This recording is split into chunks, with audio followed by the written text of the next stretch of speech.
Welcome to another Daily Dose of Dope Dictionary. I'm your host, Marvin Pendergrass, blessed and honored to be the one dishing out that Daily Dose of Dope Dictionary to you today. And I'm going to give you that Bible, because we all need a Bible, and you're going to get that Bible today. Okay. We have got to be believers.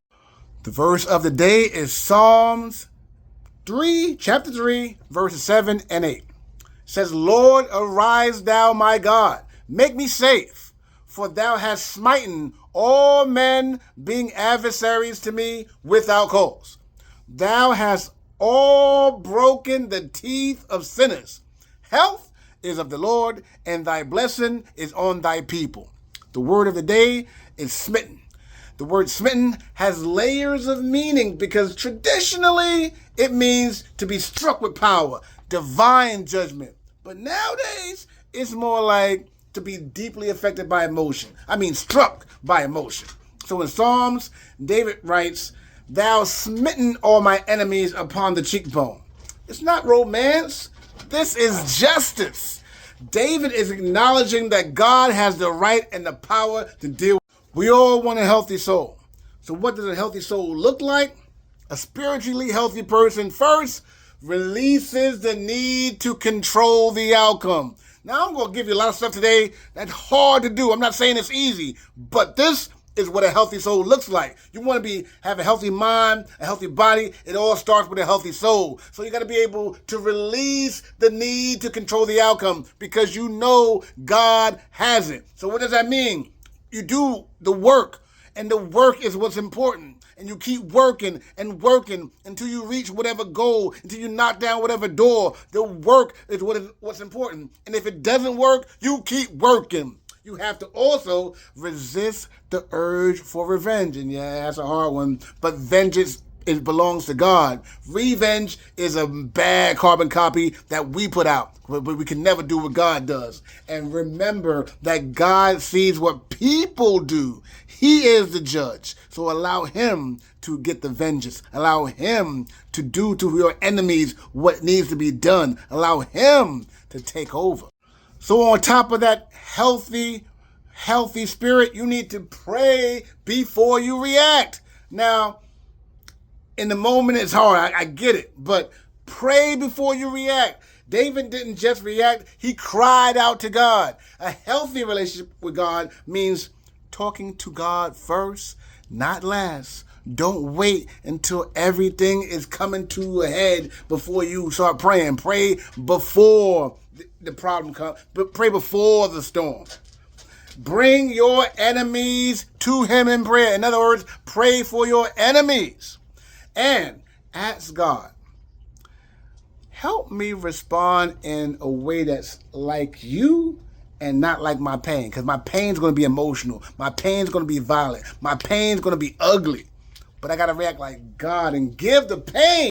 The third thing you need is spiritual discipline over your emotional responses. Black people, do you hear me? Have spiritual discipline over your emotional responses. If God will handle all your enemies, then you're free. Free to do what? To be obedient to God. Free to be excellent in your character. Free to be at peace, because there's nothing better in this world than to be at peace. So how do you get peace? Forgive, even if that other person doesn't say sorry or accept your forgiveness. Even if that person's not near, forgive in your heart.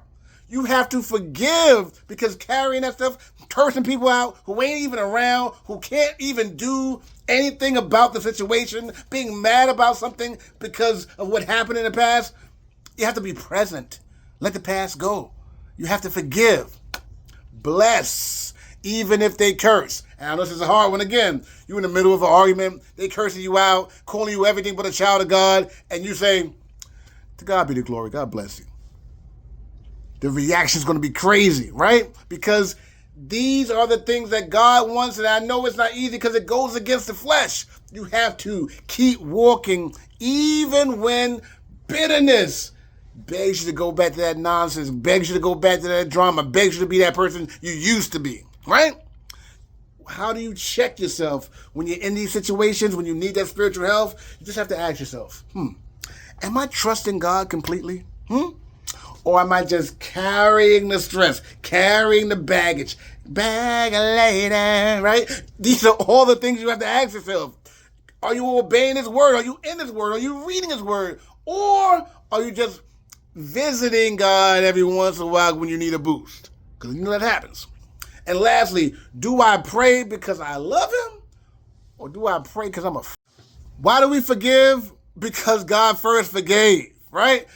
You want to be spiritually healthy, and to be spiritually healthy, you have to, or you cannot hold on to revenge and bitterness. You can't hold on to anything. Present with God. Nothing in the past is affecting you. It's making you who you are. So back to being smitten. Today, I ask myself, what am I smitten by? Am I smitten by resentment, right? Because there are always things that you resent, but you can't hold on to them things, right? My psychiatrist one time said, those bad thoughts are like helium balloons. You get them, but you let them go, and they just float away, right? Or am I smitten by the love of God? Woo! How do I respond?